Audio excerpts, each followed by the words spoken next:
vas-y. Bonjour.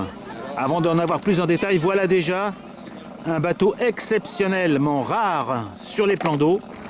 Un bateau chaloupe avec une machine Stirling. André, dis-nous tout. D'abord, est-ce que tu peux, s'il te plaît, réenlever cette superstructure pour nous expliquer en 2 mots comment fonctionne cet ensemble extrêmement... Excuse-moi, Gam. Bien vois-tu, c'est un moteur Stirling, comme tu l'as dit si justement. C'est un moteur à air chaud, c'est plus facile à comprendre comme cela. Pour ceux qui ne connaissent pas, si tu veux, le terme exact de ce type de moteur, qui a été inventé par 2 ecclésiastiques écossais au XVIIIe siècle dans ces eaux-là, tu vois. Sans doute qu'ils aimaient la mécanique d'ailleurs. Et au lieu de chauffer de la vapeur, ils se sont dit pourquoi ne pas chauffer de l'air qui, une fois chaud, se dilate, tout simplement. Et c'est ce qu'ils ont fait. Donc ça se compose en gros d'un cylindre. Ce cylindre-là, en l'occurrence, sur ce bateau, est issu d'un... C'est de la récupération. C'est issu d'un amortisseur d'automobile, voilà. Et un cylindre, donc, fermé à un bout. Au bout duquel on chauffe cette partie-là, dite partie chaude, c'est-à-dire c'est là où l'air froid va se dilater, pousser un piston qui entraîne donc par le biais de cette biellette, cette biellette là, hein, le vilebrequin et ainsi dedans tu dois avoir un renvoi conique qui fait que tu pars vers l'hélice, c'est ça? Exactement, Raphaël, j'ai un renvoi d'angle qui permet de verticalité de l'arbre, de le transformer en arbre horizontal pour animer ensuite l'hélice qui est au bout. Alors, autre originalité que tu m'as montré, c'est que cette machine ne tourne que dans un sens. Elle tourne dans un sens, alors, de par son calage, elle peut tourner dans un sens ou dans l'autre. Mais elle ne change pas de sens. Mais elle ne change pas de sens pour la bonne raison simple, c'est que c'est extrêmement compliqué de faire varier le calage de 90 degrés en plus à l'autre partie. Alors, quelle solution as-tu trouvé pour que ce bateau puisse reculer? Eh bien, une solution qui n'est pas forcément la plus simple, tout au moins à fabriquer, c'est celle de l'hélice à pas variable. Voilà, donc l'hélice à pas variable. Ou incidence variable, dit-on. Alors, est-ce qu'éventuellement tu peux la faire bouger indépendamment? Que je vois, que je puisse filmer. Alors, on va incliner légèrement comme ça. Attends, ça, parce que j'ai habituellement, je coupe. Voilà, vous voyez? Donc, en tournant dans le même sens, le sens de la pale va pousser l'eau dans un sens ou dans l'autre, et automatiquement... Avec une partie neutre, évidemment, qui permet au bateau d'être mobile. Donc on a, avec une machine qui tourne toujours dans le même sens, la capacité d'aller en avant ou en arrière, grâce en fait au jeu sur les pales. Donc une pale à pas variable. Une pale à pas variable, absolument. La carcasse de ton bateau m'intéresse. Merci. Merci camarade. Vous êtes capable de faire flotter le bateau et partir tout droit. Alors on va démarrer la machine. Alors, juste une question, encore de Béotien. Oui. Comment tu refroidis l'air? Parce qu'il faut le réchauffer puis le refroidir. Oui. Alors, en vertu du principe de Carnot, n'est-ce pas, le rendement, plus la différence de température, delta T qu'on appelle aussi, entre la partie froide et la partie chaude est importante, meilleur est le rendement. Hein? Donc c'est un principe qui vaut pour tous les moteurs thermiques, qu'ils soient à combustion interne ou externe, peu importe. Bon.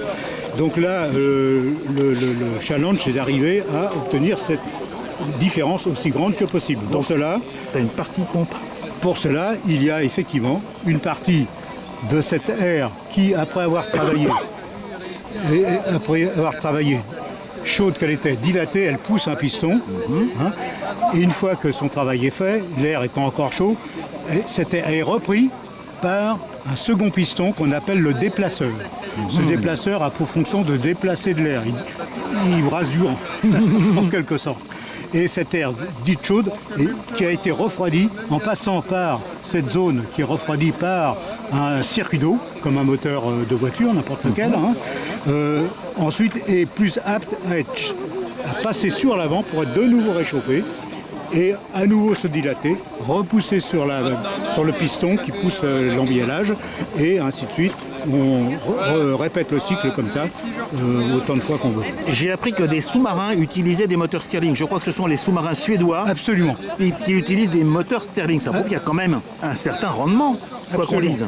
Oui, alors les moteurs Stirling industriels, les sous-marins en font bien sûr partie, ont des rendements exceptionnels qui sont quasiment les mêmes que ceux des meilleurs moteurs thermiques à combustion interne. C'est-à-dire de l'ordre de 40%, hein, voire même plus, sans doute, pour ces sous-marins qui sont à vocation militaire, et je n'en connais pas tout à fait les détails ni les caractéristiques bien Donc sûr. la petite pompe, c'est le machin blanc qu'on voit en dessous. Absolument, alors. Et ça, c'est quoi alors du coup? Ça, c'est le gaz. Ça, alors, là, tu attrapes la vanne à gaz qui amène le alimente le gaz brûleur. au brûleur. D'accord. Là-bas, tu as le remplissage et purge, Voilà, exactement. comme sur les nôtres. Voilà, comme sur un bateau à vapeur classique chargé par, chauffé par le gaz.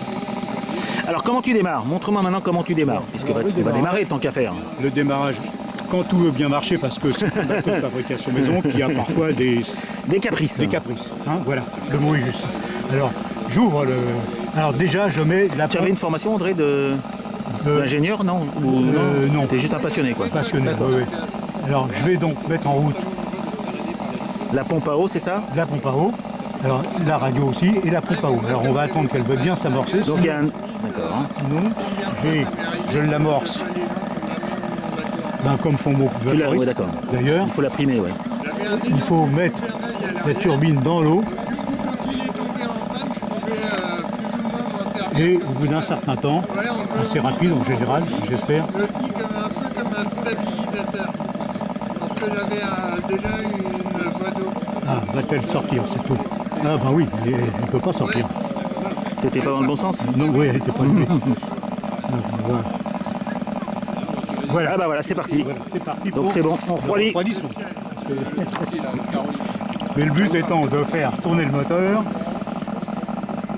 Donc comme moi, t'allumes par la cheminée. Oui, j'allume par Une la fois sur deux, cheminée, c'est pas hein. gênant. L'amalgame de gaz. Voilà. Ah, est-ce que je peux voir la flamme, tu crois, dessus? On la voit ou pas, à ton avis? Bah, normalement, Non. je Non, bah laisse tomber, on la laisse en tomber. sorte qu'on ne la voit pas. D'accord. Parce que quand on la voit, ça chauffe de trop. Ok. Et si ça chauffe de trop, vu la promiscuité qui est autour de ce moteur, on risque des incendies, c'est à éviter. Alors on va voir en combien de temps tu as chauffé. Donc Il y a un compromis à trouver entre la c'est chauffe. lui qui fait ce bruit bizarre, hein, je rassure, c'est pas le... Tu peux l'enlever ton bateau qui fait du bruit, s'il te plaît?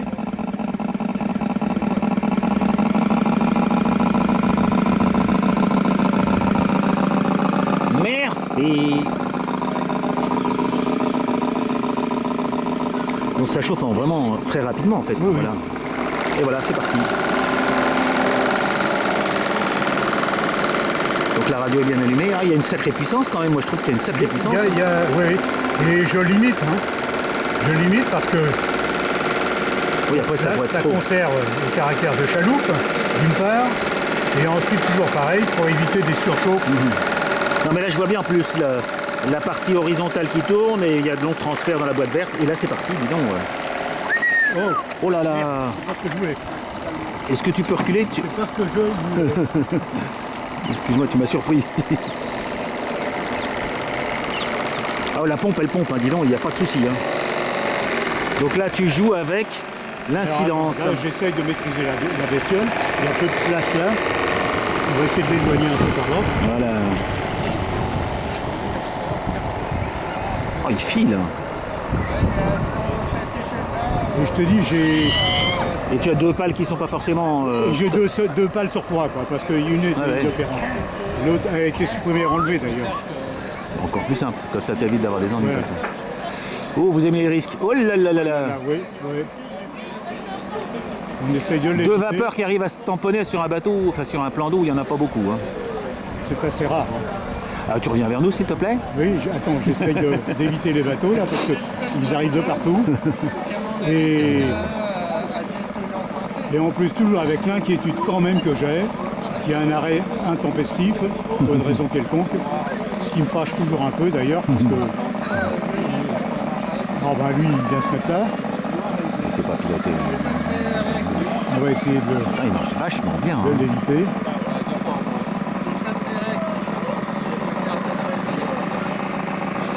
c'est marrant ce moteur, les pistons horizontaux, c'est vraiment Ouais. très rigolo quoi. Alors, le truc, si tu veux, c'est que Tu reviens vers nous?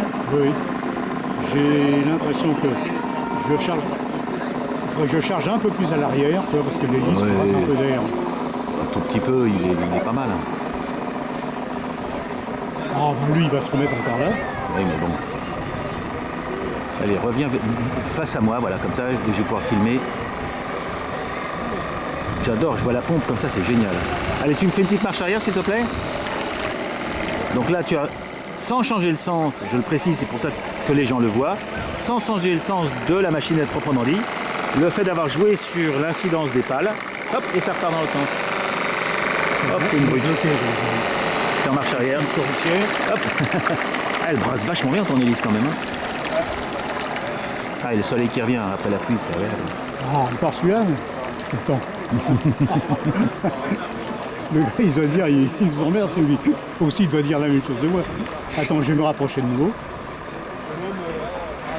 Je vais me mettre un petit peu vue sur d'abord. Si ça veut bien tourner par là.